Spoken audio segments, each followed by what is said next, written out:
بسم اللہ الرحمن الرحیم، اللہ کے نام سے شروع جو بڑا مہربان نہایت رحم فرمانے والا ہے۔ محترم دوستو، قرۂ ارض پر عبادت کے لیے سب سے پہلا گھر جو بنایا گیا وہ کعبۃ اللہ ہے۔ کیا آپ جانتے ہیں کہ اللہ کا گھر زمین پر کب اور کیسے تعمیر کیا گیا؟ اور جب بیت اللہ اس جگہ موجود نہیں تھا تو اس وقت اس کی جگہ کیا تھا؟ سب سے پہلے کس نے اس گھر کو بنایا اور اس کا طواف کیا؟ کس پیغمبر نے خانہ کعبہ کو تعمیر کیا اور آج تک کتنی مرتبہ کعبہ کی تعمیر کی گئی تھی؟ اور ابھی جو موجود تعمیر ہے وہ کس شخصیت نے بنائی تھی؟ اور کس بادشاہ نے سب سے پہلے خانہ کعبہ پر غلاف چڑھایا تھا؟ اور یہ بھی کہ کعبہ شریف کے پردوں کو آگ کس نے لگائی تھی؟ کس نے سب سے پہلے کعبہ شریف میں سونے کا دروازہ لگایا تھا؟ محترم دوستو، خانہ کعبہ کے بارے مکمل اور مستند حقائق پر مبنی معلومات آپ جان سکیں گے۔ بس اتنی سی گزارش ہے کہ ویڈیو کو آخر تک ضرور دیکھیے گا۔ معزز دوستو، سب سے پہلے بیت اللہ شریف کی تعمیر کی سعادت فرشتوں نے حاصل کی۔ امام زین العابدین سے ایک آدمی نے پوچھا، بیت اللہ کا طواف کب سے ہو رہا ہے؟ آپ رضی اللہ تعالی عنہ نے فرمایا، اللہ تعالیٰ نے فرشتوں کو زمین پر اپنا خلیفہ بنانے کے بارے میں اطلاع دی تو انہوں نے عرض کیا، ہم آپ کی تسبیح و تحلیل کرنے والے ہیں اور آپ ایسے بشر کو خلیفہ بنا رہے ہیں جو زمین میں فساد پھیلائے گا اور خون بہائے گا۔ اللہ تعالیٰ نے فرمایا، جو میں جانتا ہوں تم نہیں جانتے۔ ناظرین محترم، فرشتوں کو اپنی عرض پر نہایت ہی شرمندگی ہوئی۔ انہوں نے حالت زاری میں عرش الہی کا 3 دفعہ طواف کیا۔ اللہ تعالیٰ نے ان پر خصوصی رحمت کرتے ہوئے عرش کے نیچے بیت المعمور بنا کر فرمایا، تم اس کا طواف کیا کرو، اور اس کا ہر روز 70,000 فرشتے طواف کرتے ہیں۔ ایک دفعہ طواف کرنے والے دوبارہ نہیں آتے۔ اس کے بعد فرشتوں سے فرمایا، اب تم زمین پر جاؤ، اس کی مثل اور مقدار کے مطابق زمین پر میرا گھر بناؤ۔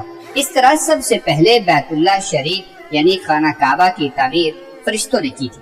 فرشتوں کی تعمیر کے بعد حضرت آدم علیہ السلام نے بیت اللہ شریف کو انہی بنیادوں پر تعمیر کیا تھا۔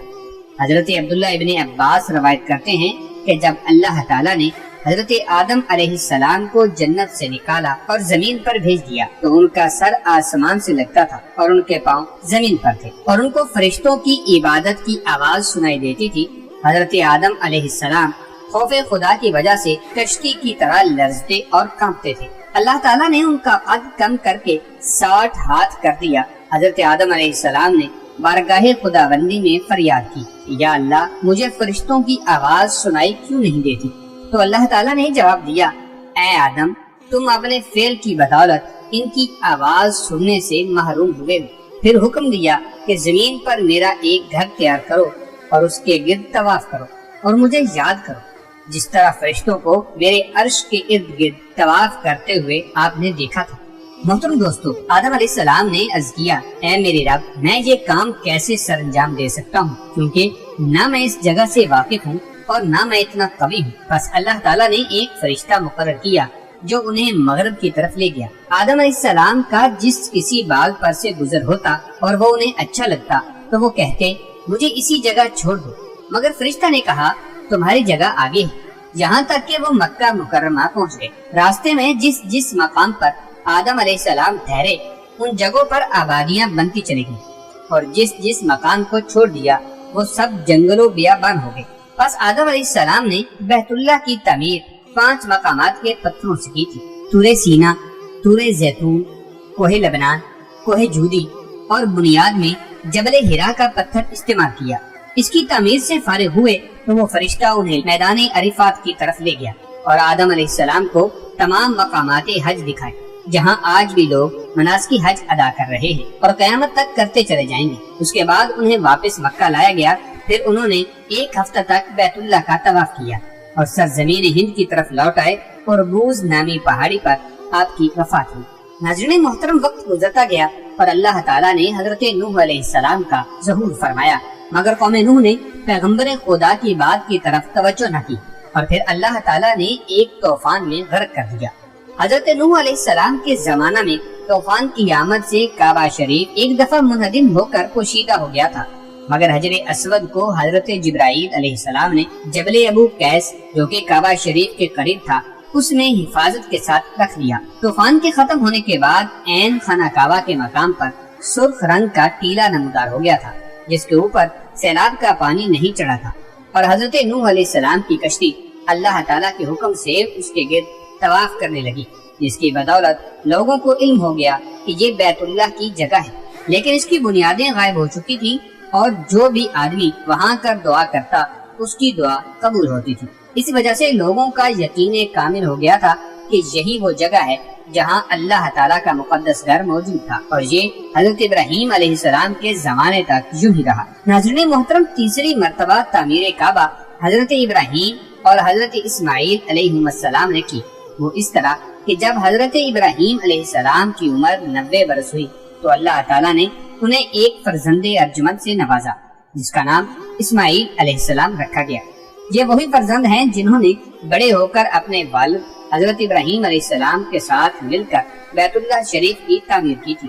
حضرت ابراہیم علیہ السلام اس کی تعمیر سے پہلے حضرت اسماعیل علیہ السلام اور حضرت ہاجرہ کو حکم الہی کے مطابق بیت اللہ شریف چھوڑائے تھے، جو کہ اس وقت ایک ٹیلا کی شکل میں نظر آتا تھا۔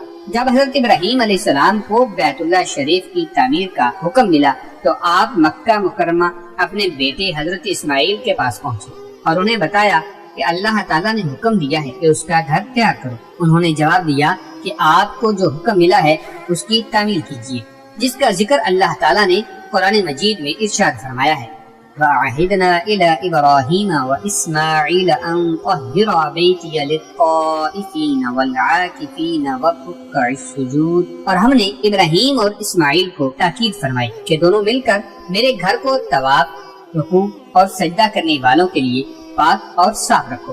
دونوں باپ بیٹا اس مقام پر چلے گئے جہاں حضرت ہاجرہ سلام اللہ علیہ نے حضرت جبرائیل علیہ السلام کے بتلانے پر جھونپڑی بنائی ہوئی تھی۔ دونوں کو بیت اللہ کی بنیادوں کی خبر نہ تھی۔ پھر اللہ تعالیٰ نے ایک ایسی ہوا بھیجی جسے ریح النجوج کہتے ہیں۔ اس نے بیت اللہ کی جگہ جھاڑو دیا جس سے بیت اللہ کی بنیادیں نظر آنے لگی اور دونوں باپ بیٹا بنیادیں کھودنے میں مصروف ہو گئے، اور پھر انہوں نے پہلی بنیاد پر ہی کعبہ کی بنیاد رکھی، جیسا کہ اللہ تبارک و تعالیٰ نے قرآن مجید میں ارشاد فرمایا ہے کہ وَإِذْ يَرْفَعُ إِبْرَاهِيمُ الْقَوَاعِدَ مِنَ الْبَيْتِ وَإِسْمَاعِيلُ، اور اس وقت کو یاد کرو جب ابراہیم اور اسماعیل خانہ کعبہ کی بنیادیں اٹھا رہے تھے۔ حضرت ابراہیم علیہ السلام اور حضرت اسماعیل علیہ السلام نے مل کر بیت اللہ کی دیواروں کو بلند کیا۔ حضرت ابراہیم تعمیر کا کام کرتے اور حضرت اسماعیل علیہ السلام پتھر لا کر انہیں دیتے تھے، اور دونوں کی زبان پر یہ دعا تھی، ربنا تقبل منا انک انت السمیع العلیم، اے ہمارے پروردگار یہ کام ہماری طرف سے قبول فرما، یقیناً تو خوب سننے والا اور جاننے والا ہے۔ ناظرین محترم، جب دیواریں بلند ہونے کی وجہ سے حضرت ابراہیم علیہ السلام زمین پر کھڑے ہو کر تعمیر کرنے سے قاصر ہو گئے تو ایک پتھر نیچے رکھ کر تعمیر کرنے لگے۔ اللہ تعالیٰ کو حضرت ابراہیم علیہ السلام کا کام انتہائی پسند آیا کہ اللہ تعالیٰ کے حکم سے جتنا ابراہیم علیہ السلام نے اونچا ہونا ہوتا یہ پتھر اتنا ہی اونچا ہو جاتا تھا، اور جب نیچے اترنے کی ضرورت محسوس ہوتی تو یہ پتھر اللہ کے حکم سے نیچے ہو جاتا تھا۔ اللہ تعالیٰ کو اپنے اس بندے کا کام اتنا پسند آیا کہ اللہ نے ان کے پاؤں کے نشانات پتھر پر قائم کر دیے تاکہ یہ بعد میں آنے والے اہل ایمان اور دوسروں کے لیے یادگار بنے رہیں۔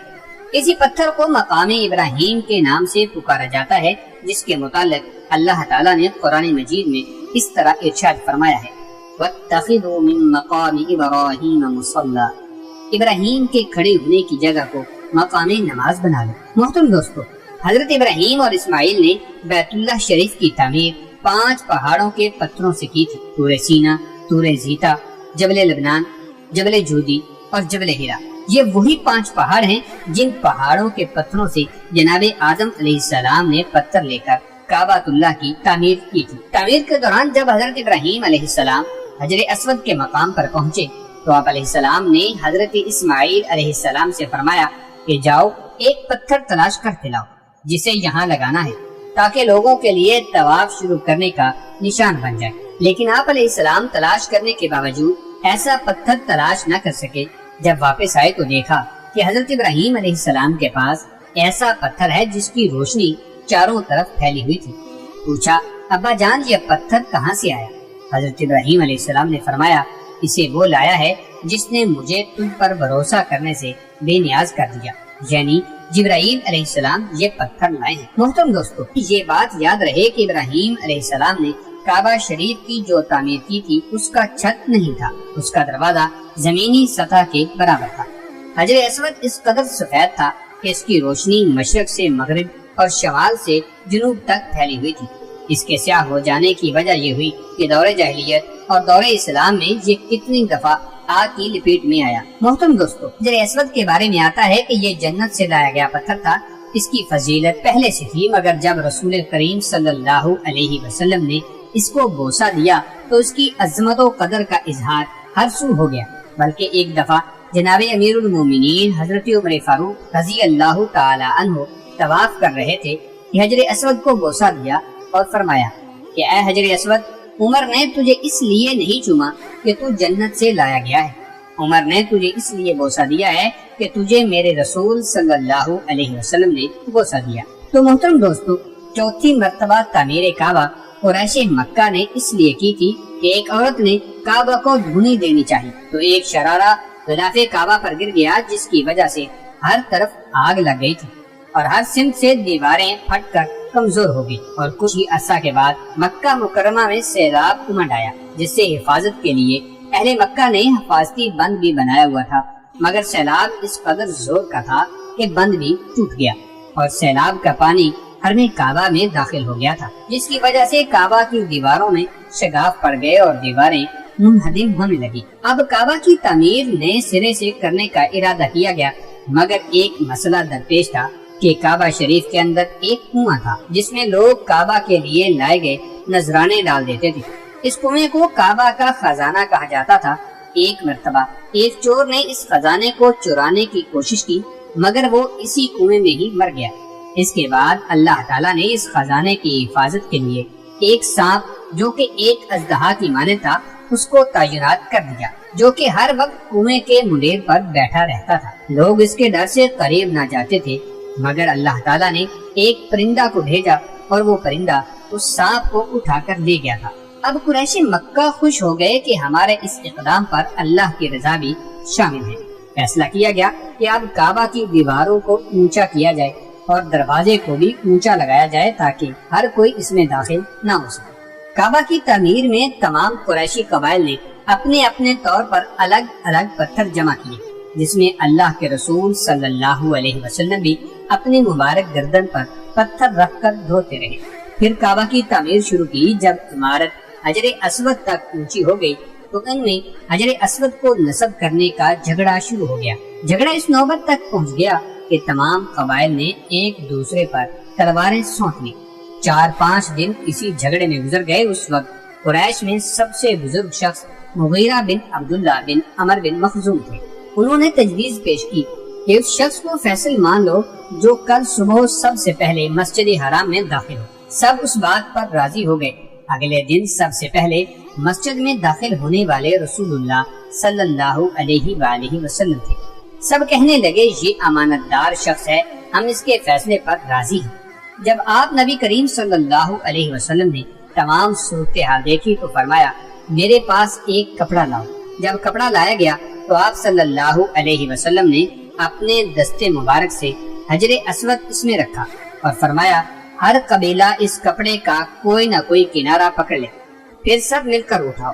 جب سب اصل جگہ پر پہنچے تو آپ علیہ الصلوۃ والسلام نے اپنے دستے مبارک سے حجر اسود کو اس کی جگہ پر نصب فرما دیا، اور یوں اللہ کے رسول صلی اللہ علیہ وسلم نے ایک بہت بڑے مسئلہ کو امن و محبت کے ساتھ حل فرما دیا۔ محترم ناظرین، کئی سال گزرنے کے بعد ایک دفعہ پھر خانہ کعبہ کو گرانے کا ارادہ کیا گیا۔ ہوا کچھ یوں تھا کہ واقعہ کربلا کے بعد اہل حجاز نے عبداللہ بن زبیر کو اپنا خلیفہ نامزد کیا، مگر یزید ملعون نے انہیں مطیع و فرمانبردار کرنے کے لیے حسین بن نمیر کی سپہ سالاری میں ایک بھاری لشکر مکہ مکرمہ کی طرف روانہ کیا اور جنگ و جدال کا سلسلہ شروع کر کے سنگ دلی کا مظاہرہ کر دیا۔ اس نے کوہ ابو قیس پر منجنیق نصب کر کے اس گھر یعنی بیت اللہ پر گندک اور دیگر آتش گیر مادے پھینکنے شروع کر دیے۔ چنانچہ آتش بازی کی وجہ سے بیت اللہ شریف کا غلاف اور رکن زمانی نظر آتش ہو گیا تھا۔ حضرت عبداللہ بن زبیر نے 3 دن استخارہ کرنے کے بعد کعبہ کو بالکل زمین کے برابر کر دیا اور حضرت ابراہیم علیہ السلام کی بنیاد کو بھی کھدوا دیا اور نئی تعمیر انہی بنیادوں پر کروائی۔ آپ نے کعبہ کی تعمیر چونے سے کروائی جو یمن سے منگوایا گیا تھا۔ جب آپ تعمیر سے فارغ ہو گئے تو آپ نے اس کے اندر مشک بھروایا اور دیواروں کو باہر کی جانب سے مشک سے لیپ دلوا دیا اور کتان مصری کا غلاف چڑھوا دیا۔ اس دن بہت سے غلام آزاد کیے گئے اور بہت سے اونٹ اور بکریاں ذبح کی گئی تھی۔ حضرت ابن زبیر رضی اللہ تعالیٰ عنہ اور بہت سے قریش ننگے پاؤں مسجد عائشہ پہنچے اور عمرے کا احرام باندھا کہ اللہ تعالیٰ نے انہیں ابراہیمی تعمیر پر تعمیر کی سعادت بخشی ہے۔ اس طرح 5ویں مرتبہ تعمیر کعبہ کا شرف انہی کو ملا ہے۔ 6ٹھی مرتبہ کی تعمیر عبد الملک بن مروان اموی خاندان کا چشم و چراغ تھا۔ نشہ اقتدار کی وجہ سے اس کی طبیعت میں ہوس ملک گیری اس قدر پیدا ہو گئی تھی کہ اسے اپنے ملک پر صبر نہ آیا۔ حضرت عبداللہ بن زبیر کی خلافت کو للچائی ہوئی نگاہوں سے دیکھنے لگا اور سن 72 ہجری میں حجاج بن یوسف ثقفی کو حضرت عبداللہ بن زبیر کو مطیع کرنے کے لیے روانہ کر دیا۔ حجاج نے مکہ پہنچ کر محاصرہ کر لیا اور بیت اللہ شریف پر گولہ باری شروع کر دی اور بیت اللہ شریف کی دیواریں خستہ حال کر دی۔ حضرت عبداللہ بن عمر رضی اللہ تعالی عنہ بھی اس سال خانہ کعبہ کی زیارت اور حج بیت اللہ کے ارادے سے مکہ معظمہ تشریف لائے تھے۔ مکہ کی صورتحال دیکھ کر انہوں نے حجاج کو پیغام بھیجا، بندہ خدا تو دور دراز سے آنے والے لوگوں کا خیال کر، انہیں طواف بیت اللہ شریف اور صفا و مروہ کی سعی کا موقع دے۔ حجاج ان کی بات سے بہت متاثر ہوا اور گولہ باری بند کر دی۔ حج کی ادائیگی کے بعد حجاج نے تعمیر کعبہ کی گھر سے مکہ مکرمہ کو خالی کروا دیا اور تعمیر کا کام شروع کروایا۔ خانہ کعبہ کی ہر چیز ابن زبیر کی بنوائی ہوئی ہے۔ جب ولید بن عبد الملک کا دور آیا تو اس نے مکہ مکرمہ کے گورنر خالد بن عبداللہ قسری کو 36,000 دینار بھیجے۔ اس نے کعبہ کے دروازے پرنالے اور اندرونی ستونوں پر سونے کے پترے چڑھا دیے۔ ولید بن عبد الملک وہ پہلے خلیفہ تھے جس نے بیت اللہ میں سونے کا کام کروایا تھا۔ 7ویں اور آخری تعمیر کا شرف سلاطین آل عثمان سے سلطان مراد رابع ابن سلطان احمد کو نصیب ہوا۔ کعبہ میں سیلاب کے باعث کعبہ کی شامی اور غربی دیوار اور چھت کا کچھ حصہ گر گیا تھا۔ سلطان مراد نے تعمیر کعبہ کا حکم دیا اور اس کی تعمیر 1040 عیسوی میں مکمل ہوئی۔ جس طرح حجاج نے بنوائی تھی اسی طرز پر سلطان مراد نے بنوائی۔ سلطان مراد کی تعمیر موجودہ دور تک باقی ہے۔ ناظرین محترم، ہارون الرشید نے اپنے زمانہ میں حضرت امام مالک سے فتویٰ دریافت کیا کہ میں خانہ کعبہ کو کلی طور پر منہدم کر کے از سر نو حضرت عبداللہ ابن زبیر کی بنیادوں پر تعمیر کر سکتا ہوں؟ تو آپ رضی اللہ تعالیٰ عنہ نے فرمایا، بالکل نہیں، ایسا کرنے کی اجازت نہیں ہے۔ اسے بادشاہوں کا کھلونا نہ بنواؤ، جب چاہا مسمار کر دیا اور جب چاہا تعمیر کر لیا۔ اب قرب قیامت تک یوں ہی محفوظ رہے گا۔ یاجوج ماجوج کے خروج کے بعد ایک شکی القلب حبشی اس کی دیواروں پر حملہ آور ہوگا۔ رسول اللہ صلی اللہ علیہ وسلم نے فرمایا کہ ایک پتلی پنڈلیوں والا حبشی خانہ کعبہ کو مسمار کرے گا۔ اس کے بارے میں مکمل تفصیل ایک نئی ویڈیو میں بتائی جائے گی۔ ناظرین محترم، چند سال قبل خانہ کعبہ کا سونے کا دروازہ بنوانا سعودی عرب گورنمنٹ کے لیے بڑے اعزاز کی بات تھی۔ خانہ کعبہ کا سونے کا دروازہ پاکستانی کاریگروں کی زیر نگرانی تیار ہوا۔ سلطان مراد کی تعمیر آخری تعمیر ہے جو اس وقت تک اہل ایمان کی دیدہ دل کو منور کر رہی ہے۔ محترم دوستو، فرمان مصطفیٰ ہے، مومن کا قلب عرش الہی ہے۔